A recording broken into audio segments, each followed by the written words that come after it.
Wow. Selamat pagi semuanya. Shalom. Shalom GBCers and shalom all the guests. Semua tamu baik yang dari dekat maupun dari jauh.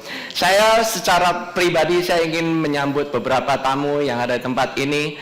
Ada teman dekat saya dan mungkin ada juga mungkin teman-teman sepelayanan saya yang mungkin udah lama mungkin nggak kelihatan, dan ada yang saya juga baru ketemu. Dan pertama-tama saya ingin menyambut the head of Narrowgate, Renald Wangsanata. Bapak Renald, bisa tolong berdiri? Stand up.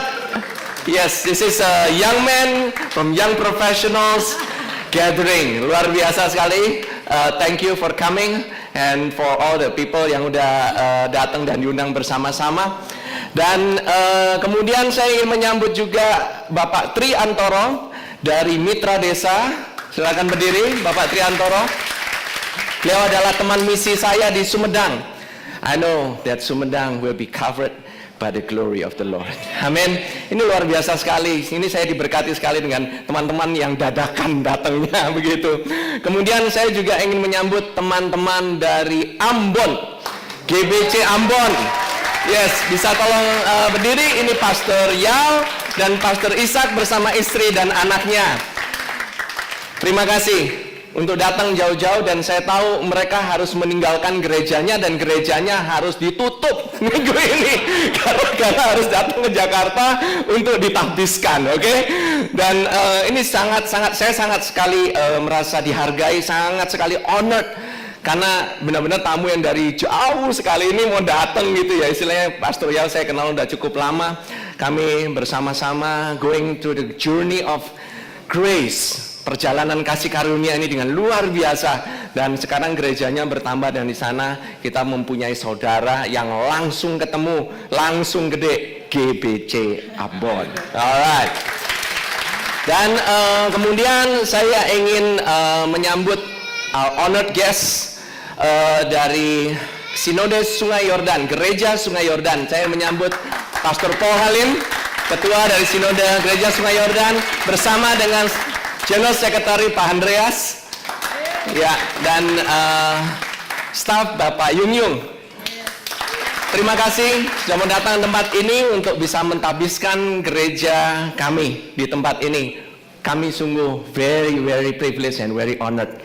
Thank you very much. And last but not least, I wanna welcome Pastor Paulo and his family, Alicia and the two kids. He is our spiritual mentor. Dia adalah penilik daripada gereja ini dari New Hope Ministries International. Basisnya ada di Singapura. So saya ingin minta maaf kalau ada teman-teman mungkin yang tidak saya sambut, tetapi sekali lagi we welcome you all and we honor you as our guests. And this time not just our guests, but make this feel your home. Ini adalah rumah kita semua. Amin. So hari ini saya akan memberitakan firman Tuhan. Sekali lagi ini saya waktu persiapan, waktu itu biasanya kalau saya persiapan udah dari jauh-jauh hari, kadang-kadang dapat firmannya, kadang-kadang Tuhan nggak ngomongnya, rasanya kok nggak jelas-jelas, rasanya kok nggak set gitu. Tuhan ngomongnya banyak, cuman kalau apa yang mau dibagikan kadang-kadang itu wah belum pas gitu. Apa yang mau Tuhan bagikan untuk hari ini? Tetapi hari ini hari yang luar biasa. Saudara tahu ini bertepatan dengan hari raya Kurban, dan saudara tahu gitu kurban yang sempurna itu adalah Tuhan Yesus Kristus. Wow. The 5th of October, tanggal 5 Oktober. Dan ini kurang dari 1 hari itu. Jadi pertama kali gereja God's Beloved Church berdiri pada tanggal 6 Oktober 2013 bersama-sama dengan para leaders yang ada di tempat ini. I really want to ask you to stand up, all the leaders yang ada di tempat ini yang mendukung saya dan istri saya bersama-sama. Please stand up, all the leaders yang ada di tempat ini. Ya, ada di tempat ini nanti semuanya bersama-sama nanti akan didoakan. Dan silakan duduk. Dan sekali lagi saya juga ingin just wanna honor my wife. Ini adalah istri saya. Ibu Lita dan Muswito yang nanti juga akan ditapiskan bersama-sama dengan saya. Dan saya merasakan bahwa Tuhan memanggil saya dan istri saya di Indonesia, yaitu hanya untuk satu alasan, yaitu memberitakan nama Tuhan Yesus, memberitakan kasih karunia-Nya. Hanya itu saja, saudara. Gereja ini didirikan oleh Tuhan Yesus Kristus sendiri. Benar, memang dia berdiri memang lewat manusia, tetapi Yesus berkarya dengan luar biasa dahsyat. Dan saya sungguh merasa sangat diberkati juga bahwa kita baru saja melewati the 10th day, hari yang ke-10 setelah hari raya tahun baru Yahudi, yaitu di bulan Tisri ini, yaitu hari raya 5775 Rosh Hashanah Ayin Hei. Oke, so the 10th day, hari yang ke-10 itu adalah yang dinamakan hari Yom Kippur, yaitu the atonement, yaitu hari raya penebusan. Dan ini sangat bermakna bagi diri saya, bagi istri saya, maupun bagi teman-teman semua yang ada di GBC. Karena apa? Hari Yom Kippur, penebusan yang sejati hanya datang melalui Tuhan Yesus Kristus, dan hanya melalui satu nama, yaitu Tuhan Yesus Kristus. Tidak ada nama lain yang bisa menebus kita, hanya darahnya saja. Amin. Darah kambing dan domba mungkin terbatas, tetapi darah Tuhan Yesus tidak terbatas. Darah kambing dan domba bisa menghapuskan dosa dalam setahun, tetapi darah Tuhan Yesus menghapuskan dosa kita dari dulu, sekarang, sampai selama-lamanya. Amin. Forever we are forgiven, forever we are accepted, forever we are blessed, forever we are favored, forever we are beloved. Dikasihi, saudara. That's why kita senang sekali memanggil nama gereja ini God's Beloved Church. Saya sebenarnya ingin mengundang satu orang, yaitu yang mencanangkan nama ini pertama-tama, yaitu Andre dari Batam. Tapi dia nggak ada di sini. Kalau ini nanti di video, nanti Pak Andre yang ada di Batam nanti bisa nonton juga. But ini adalah karya daripada Tuhan Yesus sendiri. GBC adalah karya daripada Tuhan Yesus sendiri. Siapa God's Beloved? Yaitu Kristus sendiri. Siapa yang dikasihi di dalam surga lebih daripada semuanya? It's Christ Himself. Amin.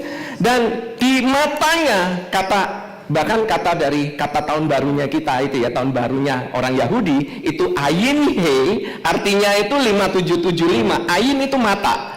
Oke? Hei itu apa? Saudara udah tahu? Grace, yes, kasih karunia. Matanya itu ada pada kasih karunia. Matanya ada pada grace. His eyes is on grace. His eyes is on favor. Matanya ada pada anugerah. Tahun ini tahun perkenanan, amin. Dan tahun perkenanan ini tidak berkeputusan, saudara, tidak berkeputusan. Dan ini luar biasa sekali. Matanya tidak pada manusia. Matanya tidak pada agama.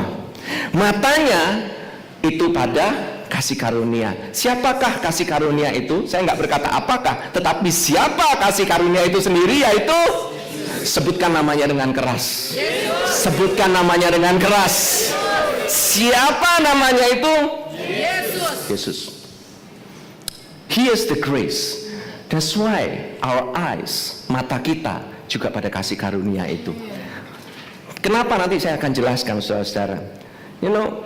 Selama matanya ada pada kasih karunia itu, berarti matanya ada pada sang yang dikasihi. Siapa yang paling dikasihi oleh Bapa di surga? Yesus Kristus. Kita berada di mana? Bersama-sama dengan Kristus. Kristus ada di dalam kita. Sebab itu kita disebut juga yang dikasihi. Berarti matanya juga ada pada kita semua. Matanya tidak pernah meninggalkan kita. Matanya tidak pernah dia sedetik pun meninggalkan kita. Perlindungannya tidak pernah meninggalkan kita. His eyes is forever upon us. Karena kita sudah diterima di dalam yang dikasihinya. We are accepted in the beloved. Efesus 1 pasal 1 ayat yang ke-5 dan 6 katakan, dalam kasih Ia telah menentukan kita dari semula oleh Yesus Kristus untuk menjadi anak-anaknya. Hati Bapa itu adalah kasih. Sejak kapan Bapa mengasihi? Sejak kapan Bapa itu hatinya dalam kasih? Apakah sejak mulai dari Kristus disalibkan? No. Sejak dari awal, sebelum dunia diciptakan, Dia telah mengasihi kita dan menjadikan kita anak-anaknya. Dikatakan dari semula. Amin. It's from the beginning. Sesuai dengan kerelaan kehendaknya. Dia nggak terpaksa menjadikan saudara untuk yang dikasihinya. So, kita tahu kita nggak pernah keep our act together. Kita tahu kita nggak pernah selalu benar. Kita tahu kita banyak melakukan hal yang salah. Tapi adalah suatu sukacita dan adalah kerelaan daripada kehendaknya untuk menjadikan saudara anak-anaknya. You are His sons and daughters. You are His beloved. That's why gereja ini mempunyai satu visi, yaitu menjadikan rumah. Man, it's a house. We rock this house with His love. Amin. Kita benar-benar kita bisa merasakan, you know. That's why di dalam rumah itu ya, di dalam rumah itu biasanya kalau orang udah feel free gitu ya istilahnya, ada lagu bisa goyang sendiri. Coba saudara ada di rumah orang, bisa saudara goyang sendiri? Paling gak enak kan, rasanya kaku, rasanya sungkan, saudara mau ngambil apa juga sungkan. Tapi kalau di rumah sendiri, man, you just feel like dancing and singing. Saudara bisa dancing and sing, tadi luar biasa sekali. I really appreciate all the worship team yang luar biasa hari ini. Thank you Fedri, our worship pastor. Dan benar-benar dikatakan begini, supaya apa? Why? Kenapa dikatakan sesuai dengan kerelaan kehendaknya? Supaya terpujilah kasih karunia-Nya yang mulia, yang dikaruniakannya kepada kita di dalam Dia yang dikasihinya. To the praise of the glory of His grace, by which He made us accepted in the beloved. Dengan menerima kita masuk ke dalam yang dikasihinya, maka kasih karunia-Nya itu menjadi sangat terpuji. Dengan menerima kita apa adanya, maka kasih karunia-Nya itu menjadi sangat dimuliakan. Orang-orang akan melihat bahwa sebenarnya yang harus datang ke tempat ini berarti adalah, kalau menerima kasih karunia sudah tahu berarti kita ini tidak layak, betul? Sesuatu yang tidak layak kita terima. Kalau layak kita terima, itu bukan namanya kasih karunia, itu namanya upah, saudara. Dan waktu kita tidak dilayakkan, tapi justru kita menerima kasih karunia-Nya, kita dilayakkan, kita diterima, di sanalah Allah menunjukkan siapa dirinya. Dirinya adalah kasih. Tidak terbatas kasihnya, tidak terbatas kuasanya. Bahkan Dia rela memberikan anaknya sendiri. Dia rela memberikan Yesus yang terbaik. Saudara, ada orang di sini yang suka memberikan yang terbaik untuk orang yang nggak kenal? Anybody? Saudara punya, biasanya yang terbaik di rumah siapa? Anak, ya kan? Anak yang paling dikasihi gitu. Wah, anaknya yang paling lucu gitu. Mau kasih untuk orang lain? Nggak ada yang mau. Kenapa kok nggak rela? Karena paling disayangin. Orang paling disayangin pasti dia akan disimpan terus, dia akan dilindungi. Tapi God give up His Son, dan anaknya menyetujui untuk menerima tugas ini. Wow, ini bukan hal yang luar biasa, bukan hal yang biasa-biasa. Ini hal yang sangat luar biasa. Why? Karena zaman dahulu Abraham itu pun telah diuji, saudara. Kalau Abraham dia memberikan anaknya, maka Tuhan mempunyai legal rights untuk memberikan anaknya sendiri. Tujuan daripada scenery, suatu peristiwa di mana Abraham dia memberikan anaknya Ishak, yaitu supaya apa? Supaya Allah bisa berkata, now I can do my covenant, I can enforce my covenant. Saya bisa menjalankan perjanjian saya, yaitu saya akan berikan anak saya sendiri. That is awesome loh saudara. Itu hal yang luar biasa. Tahu kan saudara, kisah kurban adalah kisah sebenarnya Abraham memberikan anaknya Ishak dan digantikan oleh kambing. Tapi saudara, the real ram, domba jantan itu yang tersangkut mahkotanya oleh duri, itu tanduknya itu tersangkut di mahkota duri dalam semak duri. Itu adalah seperti Tuhan Yesus yang kepalanya disangkut oleh semak duri. That's a picture of Jesus Christ. Itu adalah gambaran daripada Kristus sendiri loh saudara. Ini hal yang sangat luar biasa sekali. Kenapa kok kita sekarang ini, maksudnya di dalam GBC ini ceritanya Yesus terus keep your eyes on Jesus, His grace is never ending, never ceasing, His loving kindness endures forever, His said, selalu kita katakan kebaikannya. Why? Karena tahu nggak saudara, pada saat matanya Allah itu ada pada kasih karunia, berarti matanya Allah tidak pada penghakiman. Pada saat mata Allah pada kasih karunia dan belas kasihan, His grace and His mercy, berarti His eyes itu tidak pada judgment. Tidak ada lagi judgment, karena matanya itu pada grace, matanya pada kasih karunia. Dia selalu fokus akan kasih karunia itu. Berarti saudara tahu bahwa mata adalah jendela hati. Saudara tahu bahwa mata adalah jendela kepada jiwa, kepada hati kita. Jadi pada saat kalau kita mau lihat ya seseorang gitu ya, misalnya gitu ya, mau ini orang serius apa enggak sih? Biasanya kita lihat apanya? Pandang mukanya, serius enggak sih? Biasanya dilihat dari matanya, betul? Bukan dilihat dari, saya lihat tangannya gitu, dia lagi ngapain gitu, nggak ketahuan. Kalau dilihat dari bagian mana? Mulutnya, nggak bisa. Tapi kalau dilihat matanya, orang tahu. Wah ini dia, ini mau ngasih saya nih. Wah matanya lagi seneng nih. Wah saya boleh minta apa aja. Wah ini matanya ini tukang cipoa, gitu loh istilahnya. Tukang tipu kali ya gitu ini. Ah ini nggak bener ini. Wah ini, tapi begitu apa itu, kalau misalnya mata itu jujur gitu ya, itu kelihatan saudara, lihat hatinya. Nah sekarang ya, orang aja bisa merasakan apa yang ada dalam hati orang lain hanya dengan melihat matanya. Bagaimana dengan Tuhan kita? Matanya itu menunjukkan hatinya. Mata daripada Tuhan Yesus Kristus adalah mata daripada kasih, mata daripada kasih karunia. Dia tidak pernah look down upon sinners. Dia memandang kepada orang-orang yang berdosa. Matanya menunjukkan ketulusan. Matanya itu menunjukkan kebaikan. Matanya menunjukkan kerelaan. Matanya itu dia nggak menunjukkan bahwa seseorang itu istilahnya juga gampang dipermainkan. Kasih karunianya itu bukanlah yang murahan. Kasih karunianya itu memang diberikan secara cuma-cuma, karena kasih karunianya itu dibayar dengan harga yang sangat mahal, yaitu nyawanya sendiri.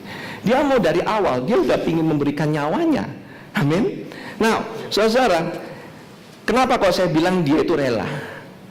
Karena hanya seseorang yang memberikan tubuhnya sendiri, memberikan dirinya sendiri untuk jadi istilahnya apa ya, bulan-bulanannya orang, itu orang yang rela, betul? Orang bisa ngasih orang dari jarak jauh, oh iya saya mau berkorban, saya kasih uang gitu. Tapi kalau orang sudah mengorbankan dirinya sendiri, cuman orang yang sama temen yang udah kenal baru mau berkorban kan? Untuk orang yang nggak kenal, orang mau berkorban, mengorbankan dirinya sendiri. Inilah dimana tahun ini dikatakan Allah menabur. Why? Allah menabur apa sih? Allah nggak menabur uang saja, Allah menabur anaknya sendiri, Allah menabur hidupnya sendiri. Anaknya itu kehidupannya. His son is his life. Itu adalah benih kehidupan. Untuk siapa? Untuk orang-orang yang sebenarnya gak layak terima kehidupan. Hanya karena pure, karena kasih karunia-Nya. Coba ya saudara lihat ya, saudara pernah nanam benih kan?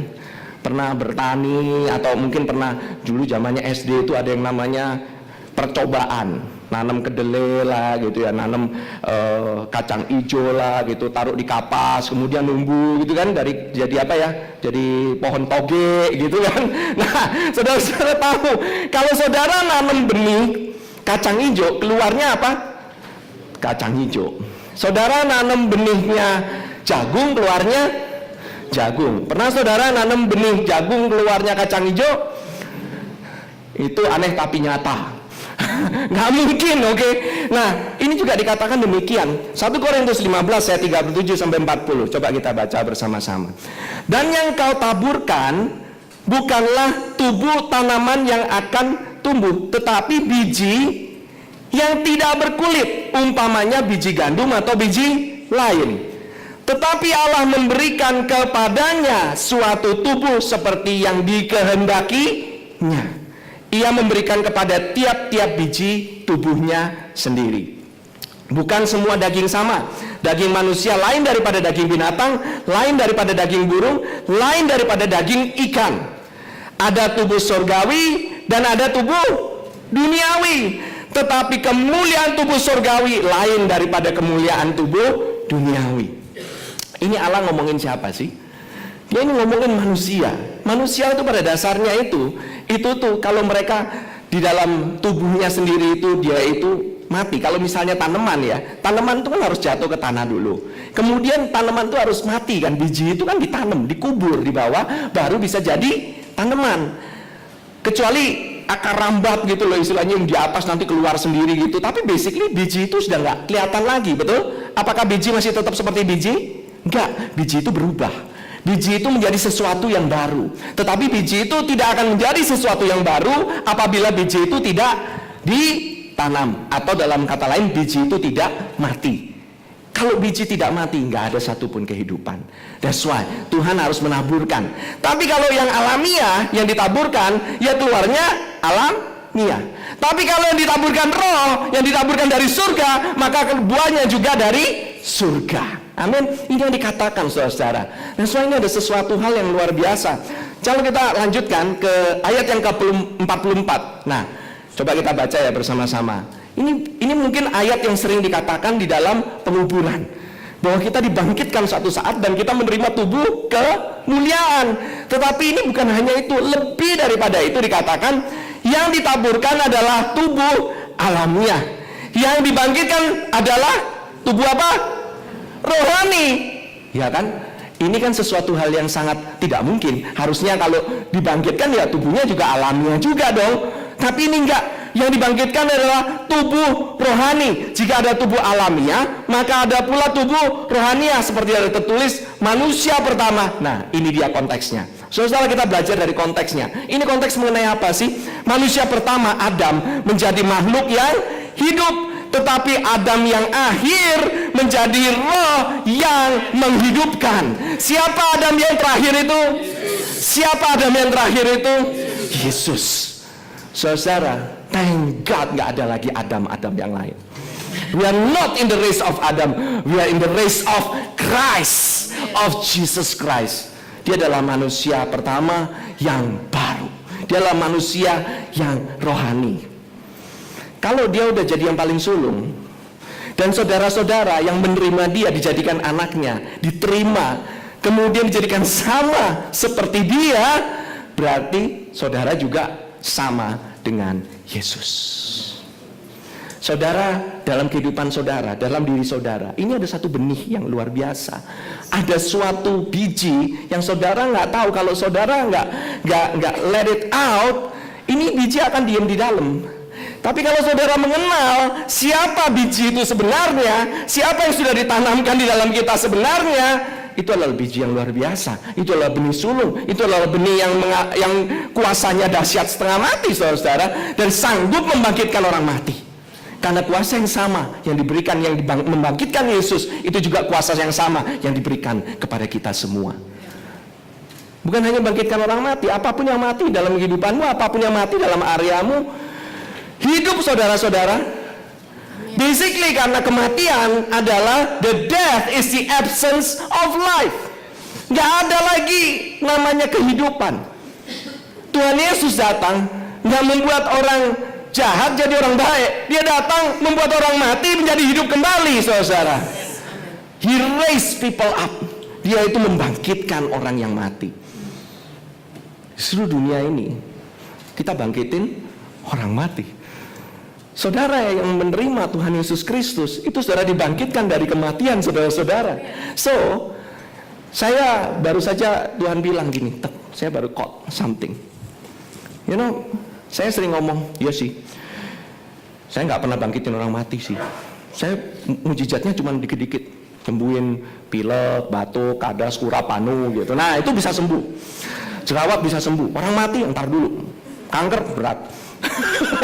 Itu udah mau mati, susah.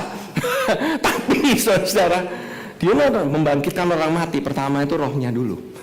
Jadi waktu saudara berkata kepada teman-temanmu dan teman-temanmu kemudian tahu-tahu bilang, I want to receive Jesus. Do you know that you're doing raising people dead up? saudara membangkitkan orang mati. So, jangan pernah katakan lagi bahwa saudara nggak pernah membangkitkan orang mati. You have raised the dead. You have already that life. Saudara sudah mempunyai kehidupan itu. Dan waktu saudara masuk dalam ruangan itu ada kehidupan. Saudara, saya dulu tuh orang udah jadi Kristen tuh memang kelihatannya itu udah lama, karena dari kecil kita ngomongnya ya. Saya dulu grow up, saya lahir di suatu lingkup di mana saya itu gerejanya itu gereja Reform Injili, saudara. Tapi saya nggak ngerti apa-apa mengenai Reform, saya nggak ngerti apa-apa mengenai Injil. Dua-duanya saya nggak mengerti. Tapi dalam hal ini, saudara, begitu saya tambah lama, tambah besar, tambah lama, tambah dewasa, saya mulai memahami kenapa ada banyak yang kosong dalam kehidupan saya. Saya nggak pernah melakukan hal yang buruk. Saya nggak pernah, saya di sekolah termasuk oke-oke aja. Saya disuruh sama orang, disuruh sama ini, saya suka nggak mau. Saudara bingung, mungkin kalau misalnya, wah mungkin Mas Rudi nggak pernah, mungkin dulu kan pasti SMA-nya mungkin pernah nakal gitu ya, makanya Tuhan kasih karunia gitu, gede gitu, karena dia pernah nakal sih, dia pernah bandel. Saudara percaya apa enggak? Dulu tuh saya anak ranking, tapi habis itu I drop out of the ranking. Keluarga saya sempat berantakan, jadi saya itu jadi ngedrop gitu. Saya punya semangat ngedrop. Saya udah percaya apa enggak gitu ya. Saudara mungkin lihat saya berdiri di tempat ini, bisa dengan ngomong kayak begini. I was a dropout. Di universitas saya pernah drop out 2 kali.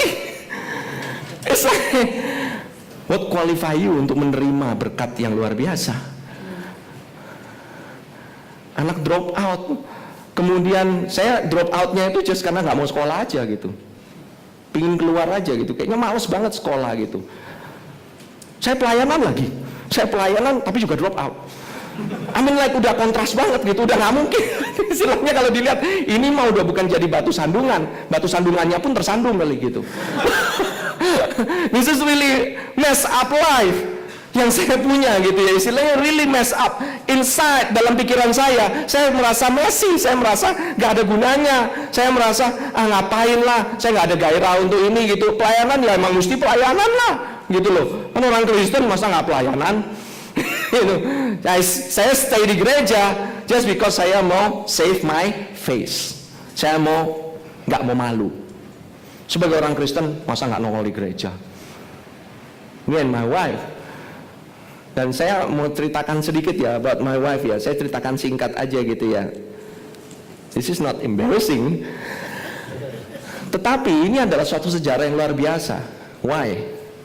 Saya nggak tahu kenapa saya dipertemukan dengan sinode gereja Sungai Yordan. Pertama saya kenalnya dari Pastor Yao, kemudian dikenalin oleh Pastor Stanley. Kemudian saya baru kenal, dan saya waktu melihat gereja Sungai Yordan didirikan oleh 2 orang. Ini ada Pastor Paul sendiri dan satu lagi pendeta yang gak ada di sini karena beliau pelayanan ya, Pendeta Yonas Suisa. Kalau saudara yang tahu zaman itu Pendeta Yonas Suisa adalah penyanyi. Beliau asalnya dari Ambon Manise bro, manis bener itu, nyanyiannya luar biasa, khotbahnya luar biasa. I still remember it, saya masih ingat tahun 95 kita mengadakan KKR yang pertama di Amerika, di kota Austin, Texas. Beliau datang ke gereja kami waktu itu dan memberitakan firman Tuhan. Istri saya itu tobat maju pertama kali. She is saved karena waktu itu Pendeta Yonas Suisa memberitakan Injil, memberitakan kehidupan, memberitakan Kristus. Saya merasa saya sangat-sangat honored dengan gereja Sungai Yordan ini. Dan ada satu koneksi secara historis.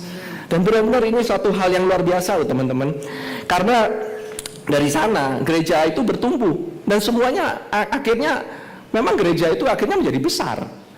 Sekarang punya gedung sendiri saudara-saudara, dimulai dari anak-anak kampus. Ini hal yang luar biasa. Tuhan memberikan kehidupannya sendiri. Kehidupannya mengalir lewat kita. That's why saudara, saya sendiri tahun 95 akhirnya mata saya baru terbuka bahwa kasih karunia-Nya itu tidak terbatas. Tidak peduli dari background saya, apapun yang saya telah lakukan, mau drop out berapa kali dari background keluarga yang ancur-ancuran pun gitu, saya punya chance, saya punya kesempatan untuk memiliki masa depan yang gilang gemilang. Saya punya kesempatan, I have a chance for a second and triple chance. Saya diberikan kesempatan berulang-ulang, saudara, dan saya nggak menyadari itu adalah masa daripada kesabaran Tuhan sendiri. Amin. Dikatakan, manusia pertama menjadi makhluk yang hidup, tapi ada yang akhir menjadi roh yang menghidupkan. Tetapi yang mula-mula datang bukanlah yang rohania, tetapi yang alamiah. Kemudian barulah datang yang rohania. Manusia pertama berasal dari debu tanah dan bersifat jasmani. Manusia kedua berasal dari surga. Ini loh saudara-saudara, manusia yang kedua ini, the new man. This is the man of this church. Amen. This is the man in this family. Not me. Yes. This is the man who pay for everything. Amen. Yang bayar semuanya ini. Amen. Saya kan bingung gitu, ngapain ini ada orang-orang volunteer, udah nggak ada background teologi ya. Ini berani-beraninya bikin gereja gitu. Saya pikir juga, kok saya nekat juga gitu loh istilahnya. Udah tahu juga istilahnya nggak gampang-gampang amat gitu istilahnya. Why we became so crazy if not the one who is so crazily in love with us. Amin. He's so in love with us. Amin. Saudara, Efesus 5 itu ya, katakan Efesus 5 29 sampai 32. Yesus itu adalah kepala dari gerejanya. Matanya itu, dia itu matanya kasih, dan kasihnya itu, orang yang paling mengasihi itu biasanya mengasihi tubuhnya sendiri, bukan? Ya. Tahu siapa tubuhnya Tuhan Yesus? The church. Never dia mau harm the body. Yes. Jangan sampai ada orang bilang kepada kalian, oh ya, Kristus ini kadang marah, kadang enggak, dia bisa hukum sampai kalian itu istilahnya. No, he's no longer angry with you ever again. Dia nggak pernah murka lagi. Murka Allah telah dicurahkan sempurna kepada korban itu, dan korban itu tidak habis terbakar, yaitu Tuhan Yesus Kristus sendiri. Yes. Di mana setiap daripada kita itu adalah bagian daripada tubuhnya sendiri. Kepalanya Tuhan Yesus, tubuhnya itu kita semua, kakinya yang berjalan di muka bumi. Amin. Nah, kalau namanya kepala pasti sayang sama tubuhnya sendiri. Dikatakan, sebab tidak pernah orang membenci tubuhnya sendiri, tetapi mengasuhnya dan merawatinya sama seperti Kristus terhadap jemaat. Apa sih konteksnya ini? Konteksnya adalah suami istri. Ini adalah ayat pernikahan. Tapi loh saudara, dalam ayat pernikahan ini dikatakan, karena kita adalah anggota tubuhnya, dikatakan sebab itu laki-laki akan meninggalkan ayahnya dan ibunya dan bersatu dengan istrinya, sehingga keduanya itu menjadi satu daging. Itu dikatakan di mana sih sebenarnya? Dikatakan di kitab Kejadian, saudara. Dan ini dipakai sebagai ayat di dalam pernikahan. Betul, itu adalah ayat dalam pernikahan, tetapi ada rahasia yang lebih dalam daripada itu. Oke, rahasia ini besar, tetapi yang aku maksudkan ialah hubungan Kristus dan jemaat. Ada orang nggak pernah sayang sama tubuhnya, salon nggak laku. Kalau orang nggak sayang sama tubuhnya, nggak mungkin namanya ada salon, nggak mungkin namanya ada fashion, nggak mungkin namanya ada mall yang menjual baju untuk supaya you can look good. Seseorang yang waras akan mendandani tubuhnya supaya kelihatannya bagus, supaya kelihatannya enak dilihat. Kalau di Facebook, kalau di Path, kalau di tempat-tempat yang lain. Why? Karena setiap orang sayang sama tubuhnya sendiri. Kristus sebagai kepala, dia sangat sayang dengan tubuhnya, dia sangat sayang dengan gerejanya. That's why Tuhan mau mendirikan, dia sendiri yang membangun gerejanya. Dia make sure tubuhnya itu terawat, dia make sure tubuhnya itu terpelihara. Tuhan, dia akan make sure tubuhnya dikasih makan langsung dari kepalanya. Amin. Nggak mau ngasih makan dari tempat lain. Pasti seorang yang mau sehat, mau apa, pasti mau makan dari dirinya sendiri. Maksudnya dari apa yang dia masuk asupannya, nutrisinya. Pasti dia mau makan yang enak-enak, yang sehat-sehat, betul ya? Wah, kalau sehat-sehat sih mungkin belum tentu lah. Tapi yang pasti yang enak-enak. Bener kan? Makanan yang enak. Ada mau dicekokin makanan gak enak?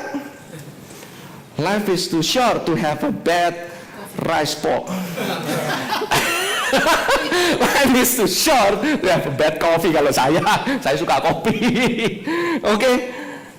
Tapi loh saudara tahu nggak ya bahwa seseorang yang menyayangi tubuhnya, dia menyayanginya benar-benar sayang sekali. Dia nggak pernah menyayangi itu seseorang itu dengan setengah-setengah. Oke. Hatinya selalu ada pada tubuhnya sendiri. Saya pernah lihat orang fitness. Siapa kali orang fitness gitu ya, pasti ada kaca. Angkat lihat di kaca. Kata Pak Andrea, saya perlu fitness. Supaya kelihatannya ganteng kayak Pastor Paul. Saya ngikutin jejaknya. Bercanda Pastor.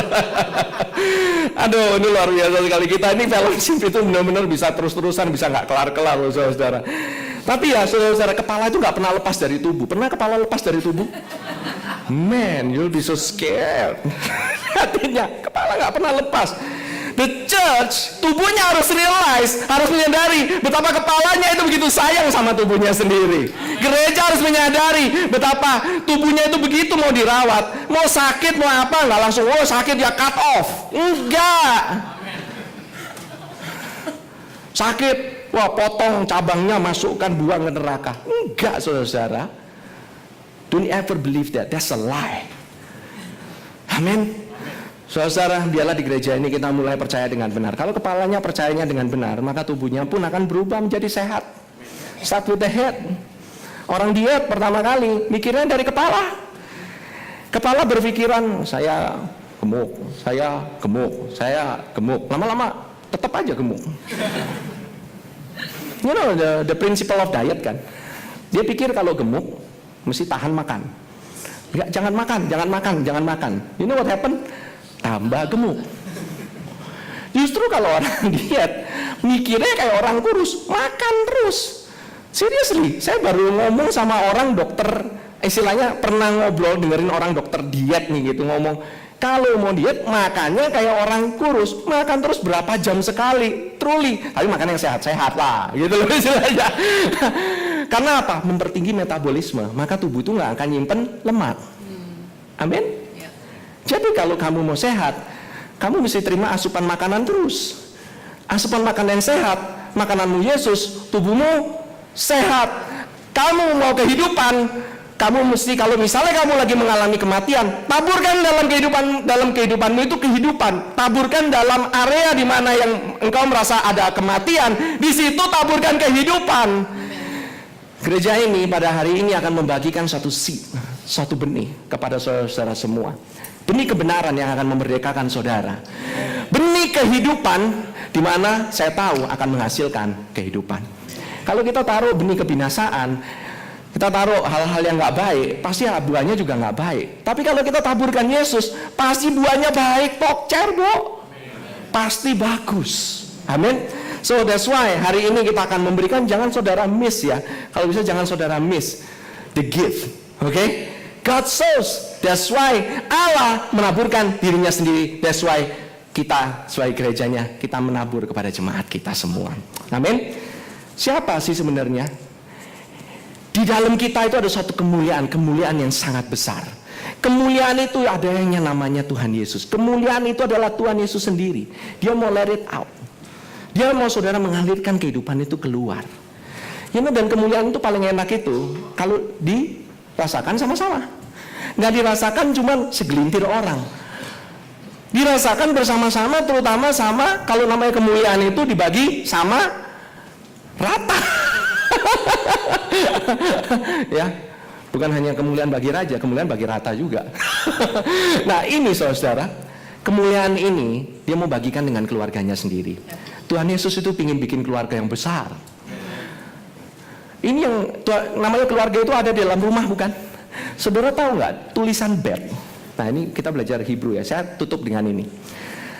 Huruf Ibrani bet itu bentuknya seperti C begini. Itu ada dasarnya, ada temboknya, ada atapnya. Tapi ada yang lain, yaitu bed itu ada dua. Pertama ada yang begini, ada yang pakai tool di tengah. Tahu nggak? Di dalam rumah itu harus ada orangnya. There has to be a person in the house, and that person, his name is Jesus. Itu adalah anak di dalam rumah. Itu adalah simbolik. Tuhan telah mengukirkan anaknya sendiri di dalam tulisan Ibrani. Di dalamnya itu ada anak. Dan kalau saudara berada di dalam rumah, berarti saudara keluarga dong. Saudara bagian daripada keluarga. Nah, ini saya tutup dengan ini. Saudara-saudara, kata keluarga itu kalau dalam bahasa Ibrani itu bahasanya adalah mispaha. Aneh ya namanya, mispaha. Oke? Saudara bisa cek. Household. Kata Nuh itu ada dalam rumah, dalam keluarga, itu mispaha. Nah, ini yang menarik. Di belakangnya itu ada kata H, itu ada huruf He, grace. Oke? Saudara tahu kalau kata mispah saja itu artinya pencurahan darah. Jadi di dalam keluarga yang mau jadi satu harus ada pencurahan darah, harus ada darah daripada Yesus.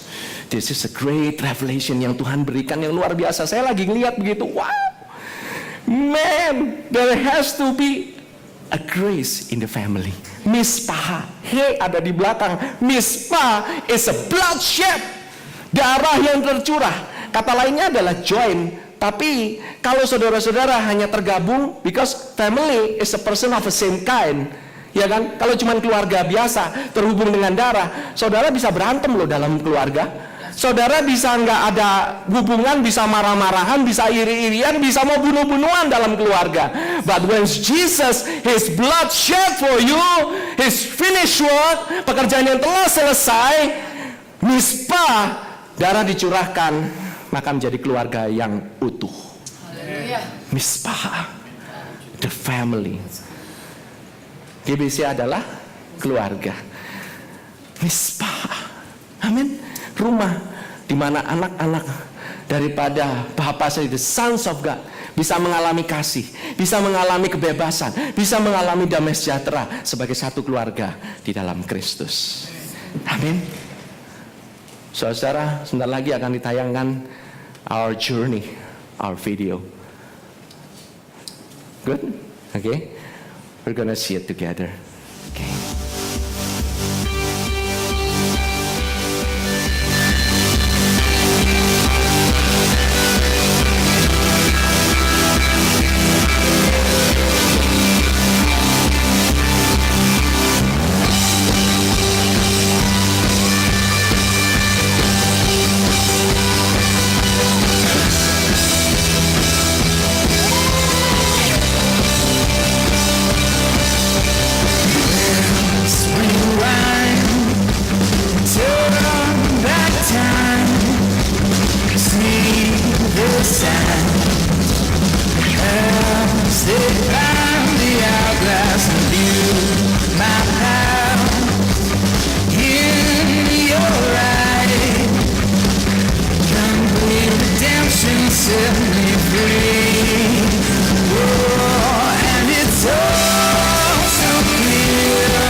Happy first anniversary, God's Beloved Church in Jakarta.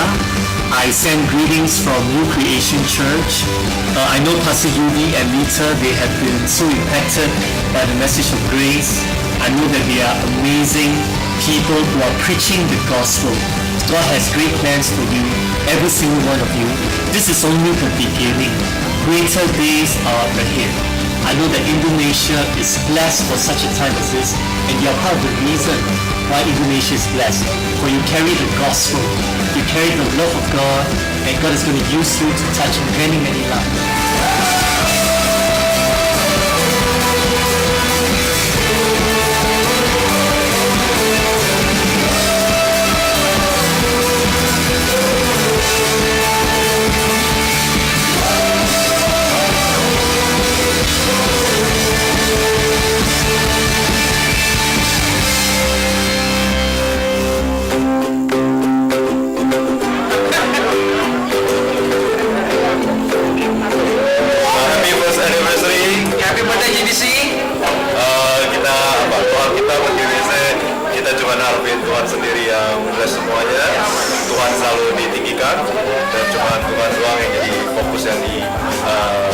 bicarakan di GBC?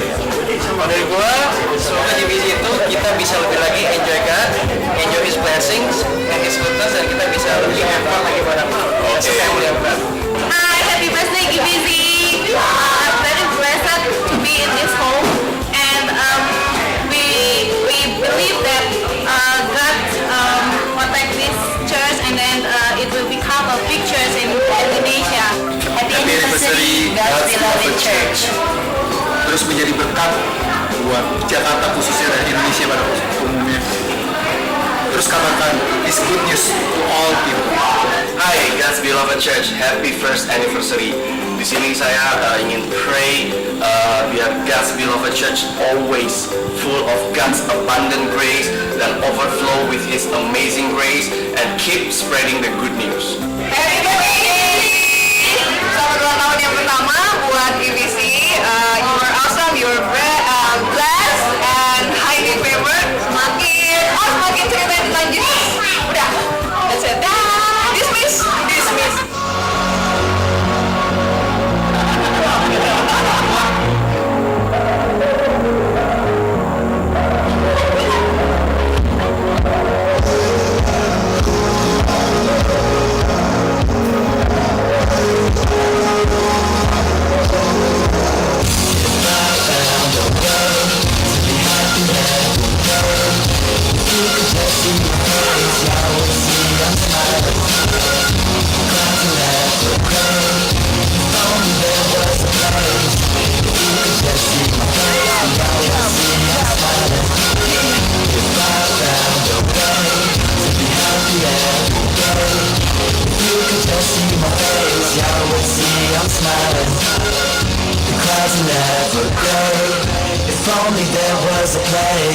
If you could just see my face, then y'all would see I'm smiling. Jesus loves me, yes I know. For the Bible tells me so. We the ones to Him belong. We are blessed 'cause He is strong. Yes, Jesus loves me. Yes, Jesus loves me. Yes, Jesus loves me. The Bible tells me so. Jesus loves me, yes I know. For the Bible tells me so. We the ones to Him belong. We are blessed 'cause He is strong. Yes, Jesus loves me. Yes, Jesus loves me. Yes, Jesus loves me. The Bible tells me so.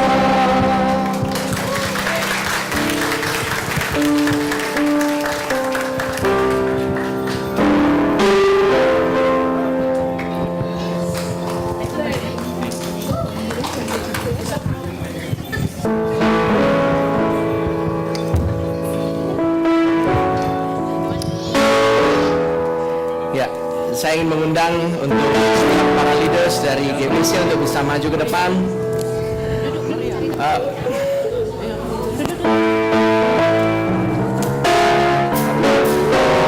Ayo kita nyanyi sama-sama, boleh? Say Happy birthday to you. Aku boleh undang kita sama-sama bangkit berdiri, saudara-saudara. Happy birthday.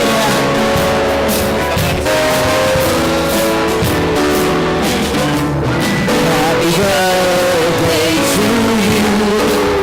Happy birthday to you. Happy birthday, happy birthday,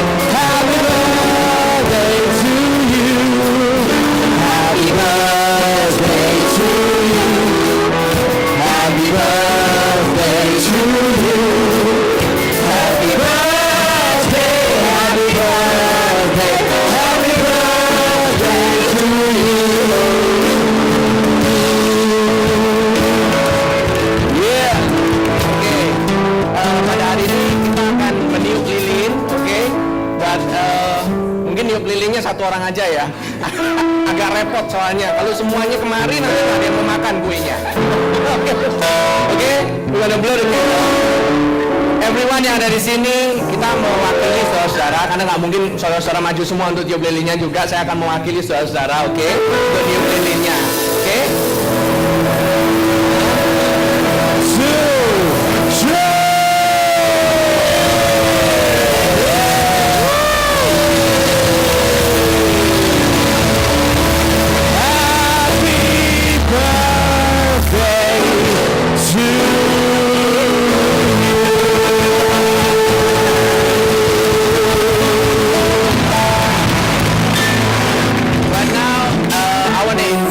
Mentor Pastor Paulo and his wife Alicia to come forward and pray and share a bit for us.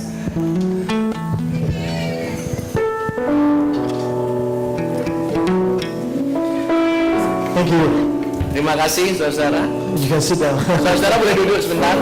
Because I will talk very long. Saya nggak akan ngomong lama-lama. I just want to say a very quick thing here. Saya akan hanya berbicara sedikit saja tempat ini. The journey over the last 12 months Perjalanan sekitar 12 bulan ini has been such a joyful journey. adalah perjalanan yang penuh dengan sukacita. A journey where you see people's life change and people's life blessed. Saudara bisa melihat bahwa ini adalah perjalanan di mana saudara bisa melihat kehidupan orang yang diubahkan, kehidupan orang yang diberkati. A journey where a group of people, when they know they are called by God, that they dare to take steps of faith and be led by the Holy Spirit. Di mana perjalanan di mana ada orang-orang yang mau dan berani untuk maju, untuk mulai mengambil suatu langkah iman di dalam Tuhan karena mengikuti perkataan Roh. And we not only want to celebrate the first anniversary, we want to celebrate and remember Jesus every day and every week and every year. Dan kita bukan hanya menyelenggarakan ulang tahun yang pertama, tapi kita mau mengingat Yesus setiap hari, setiap minggu, setiap bulan, setiap tahun. So if you can sit down, raise your hand towards your leaders. Kalau saudara bisa mengarahkan tangan bersama-sama untuk mendukung para leaders. And I'll just Kami di tempat pray ini. in English, Saya akan berdoa dalam bahasa Inggris. and you just agree with me, okay? Saudara cukup bilang amin. You don't need to understand, he understands. Saudara nggak perlu ngerti, tapi dia akan membuat saudara mengerti. Come leaders, look up to Jesus. Father, we thank you for this wonderful people. Thank you, Jesus. We thank you, Lord, for their lives. We thank you for Pastor Yudi and Pastor Lita, Lord. And every person here and every member of this church, Lord, that you will bless them, that you will anoint them, that you will increase, Lord, that their grace and your peace will manifest and multiply, not only yearly, but daily, Lord. Let wisdom flow in the ministry that you have called them for, whichever area they are called to. Increase them, Lord. Increase them in such a way, Lord, they know it is beyond them. It is from your Holy Spirit. Amen. So Father, bless them. We thank you for your faithfulness for this year that has passed, and we look forward for many more years to come. That we will look back and how you have brought us, Lord. And Father, therefore we ask that you not only bless these people, Lord, but those that you have called, Lord, from among the congregation to rise up, to take new leadership role and join the team, Lord, to bring glory to the one and only person that is of concern, Jesus Christ, the Son of the living God. So the Lord bless you, leaders, pastors. Amen. The Lord bless you, and may His grace, His abundant overflowing grace, overflow to every aspect of your life. And may that grace overflow to the people that God has called you to shepherd. And may they grow in the wisdom, the favor, the prosperity, the blessing of Jesus Christ. In Jesus' name. And everybody say,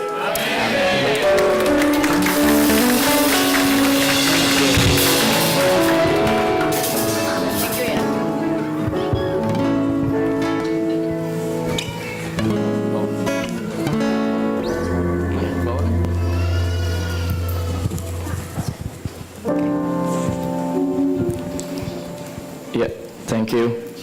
Wow, first anniversary. God is good, amen. God is good, amen. Tidur.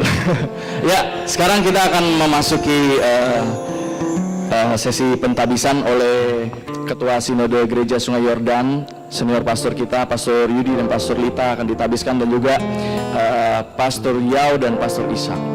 Ya, saya persilakan waktu dan tempat untuk Pastor Paul Halim. Oh, Pastor Ivan. Thank you. Meja, oke. Tes. Shalom, selamat siang Bapak Ibu sekalian.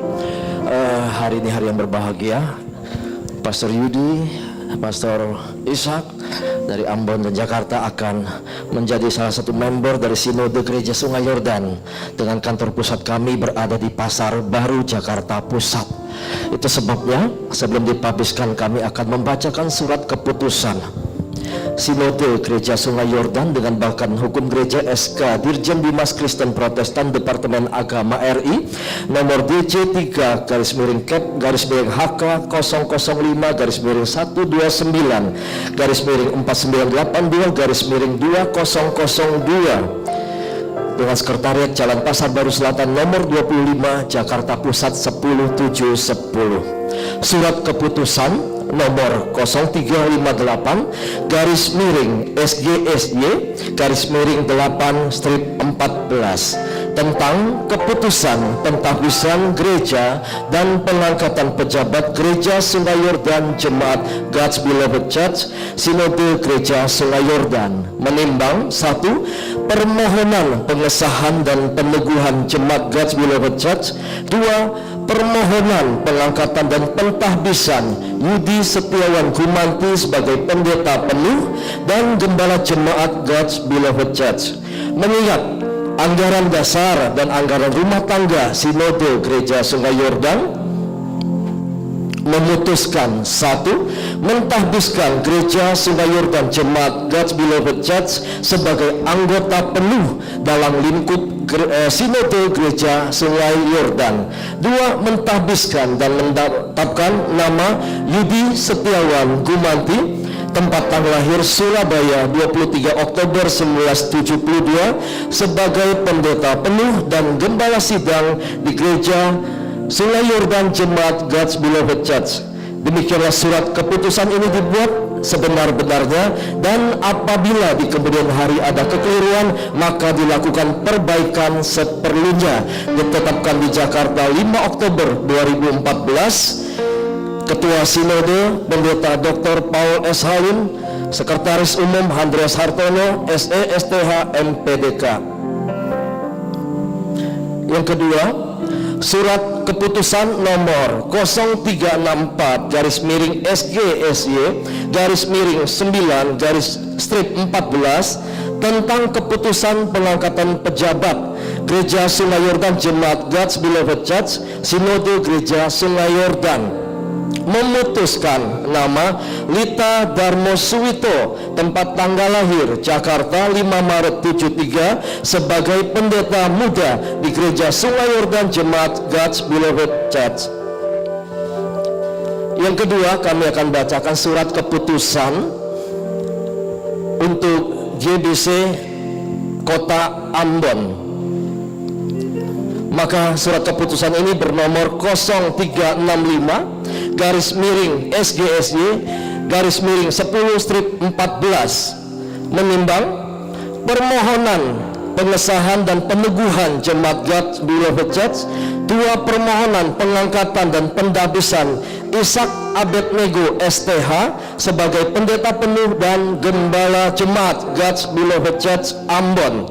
Mengingat anggaran dasar dan anggaran rumah tangga Sinode Gereja Sungai Yordan memutuskan 1. Mentahbiskan Gereja Sungai Yordan Jemaat God's Beloved Church sebagai anggota penuh dalam lingkup Sinode Gereja Sungai Yordan. Kedua, mentahbiskan dan menetapkan nama Ishak Abednego STH, tempat tanggal lahir Jombang 30 Oktober 1966 sebagai pendeta penuh dan gembala sidang di Gereja Sungai Yordan God's Beloved Church pada tanggal ditetapkan hari ini 5 Oktober 2014, Pendeta Dr. Paul S. Halim, Ketua Sinode, Sekretaris Umum Pendeta Andreas SE STH MPDK. Bersama dengan itu, surat keputusan 0366-SGSJ-10/14 memutuskan nama Yohanes Ui ST, tempat tanggal lahir Ambon 20 Januari 81, sebagai pendeta dan wakil gembala di Gereja Sungai Yordan Jemaat God's Beloved Church Ambon. Demikianlah surat keputusan yang kami sudah sampaikan. Itu sebabnya kami mengundang Pastor Yudi, Ibu Lita untuk maju ke depan, Pastor Ishak dan Pastor Ui untuk maju ke depan.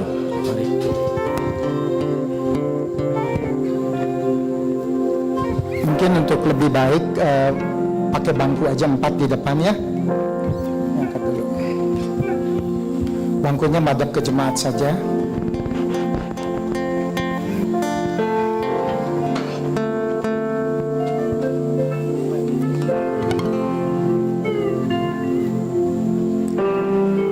Cukup ya. Silakan duduk, silakan. Pertama-tama saya ucapkan selamat bagi jemaat di tempat ini di hari ulang tahunnya. Sebelum kita sama-sama berdoa mentabiskan gembala sidang saudara dan juga di Ambon, saya ingin berbicara sedikit.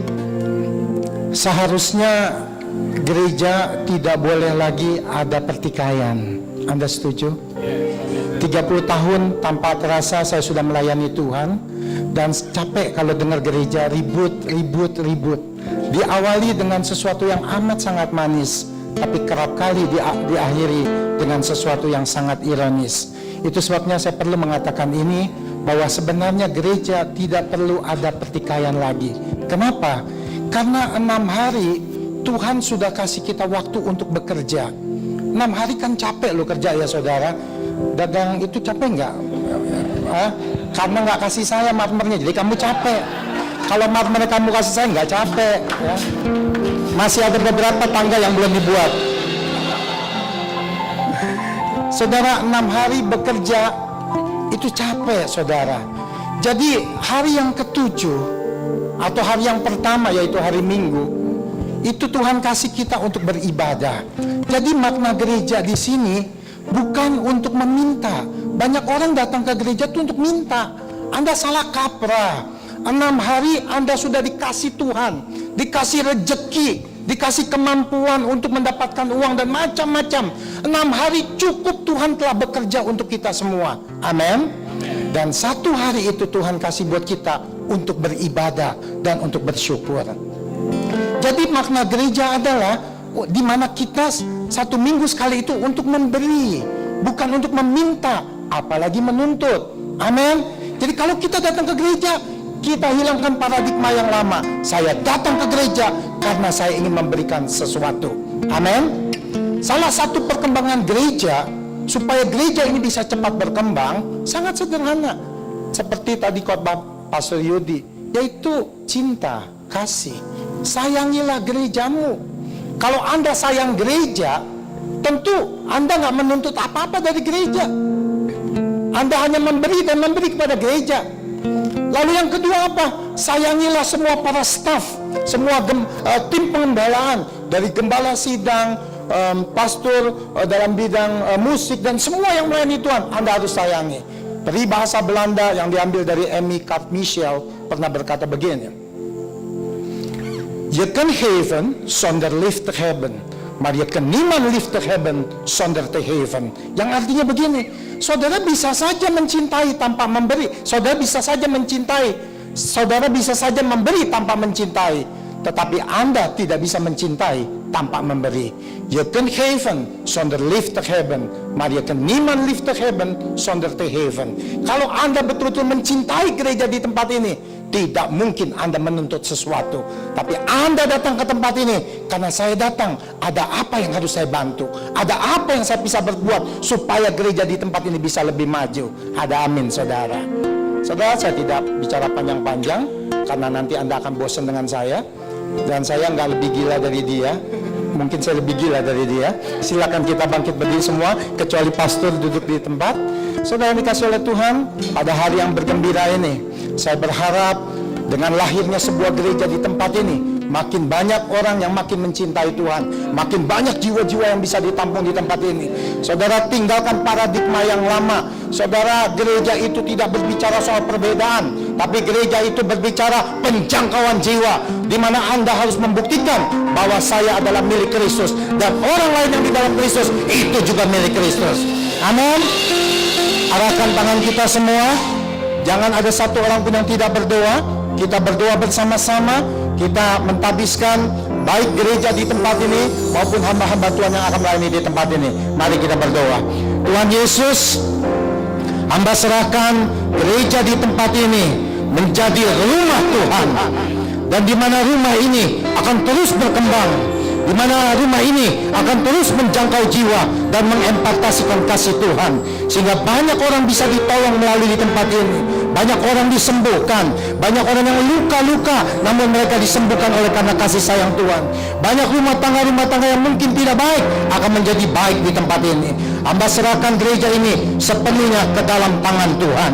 Namun hamba juga berdoa, hamba menyerahkan hamba-hamba Tuhan di tempat ini, baik yang akan melayani di Jakarta maupun yang akan melayani di Ambon Tuhan. Hamba menyerahkan mereka. Pertama-tama hamba minta, taruhlah hatimu dalam hati mereka, taruhlah pikiranmu dalam pikiran mereka, sehingga apapun yang mereka akan perbuat, maka mereka akan berbuat apa yang Tuhan kehendaki. Oleh sebab itu Tuhan, perlengkapi mereka dengan karunia-karunia yang sangat mereka butuhkan dalam memperlengkapi dalam pelayanan di tempat ini. Hamba serahkan mereka sepenuhnya ke dalam tangan Tuhan, dan hamba yakin pemeliharaan Tuhan akan terus berlangsung dalam kehidupan mereka di dalam nama Tuhan Yesus Kristus. Hamba telah berdoa dan seluruh sidang jemaat di sini menyaksikan dan turut berdoa. Haleluya. Amin. Berikan tepuk tangan yang meriah bagi dia. Saya undang Pastor Yudi bangkit berdiri, dan Pastor yang dari Ambon lah. Ya, silakan berdiri. Saudara, saya perkenalkan, ini adalah gembala sidang saudara. Mulai hari ini belajar untuk mencintai.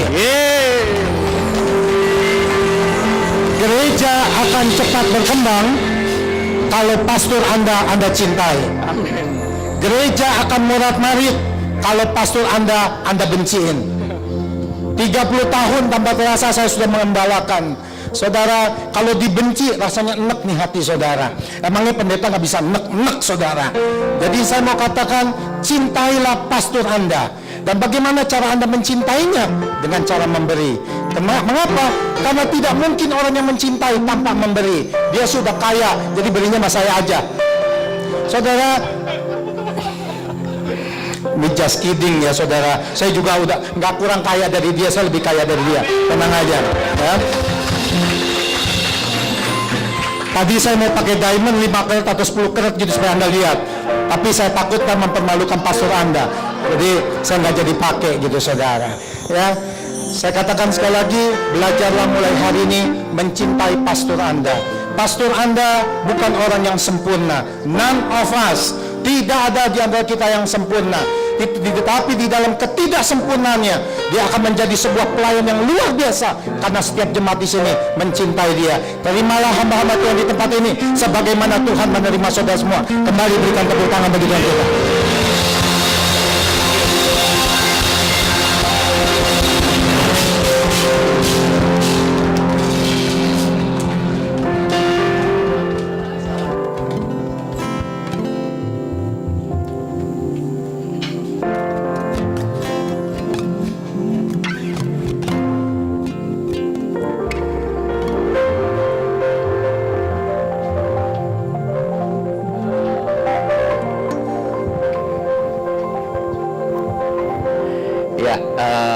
Saat ini mungkin kami nggak bisa berikan marmer dulu, Pastor.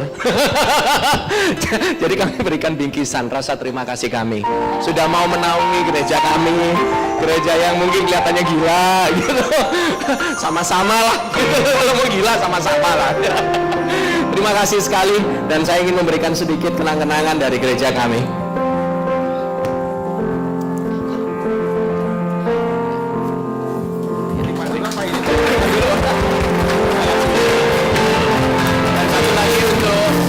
saya, Pak Andreas yang sudah sabar sama saya, nungguin email saya nggak dikirim-kirim gitu. Saya berterima kasih sekali.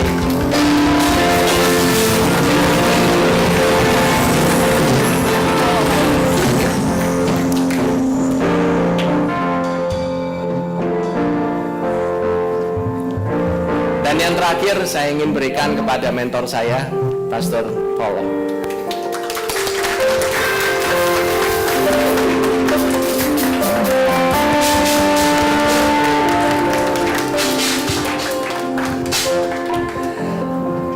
Ya saudara, dengan demikian udah selesai pada ini. Saya mungkin bisa persilakan, kita akan tutup dengan berkat.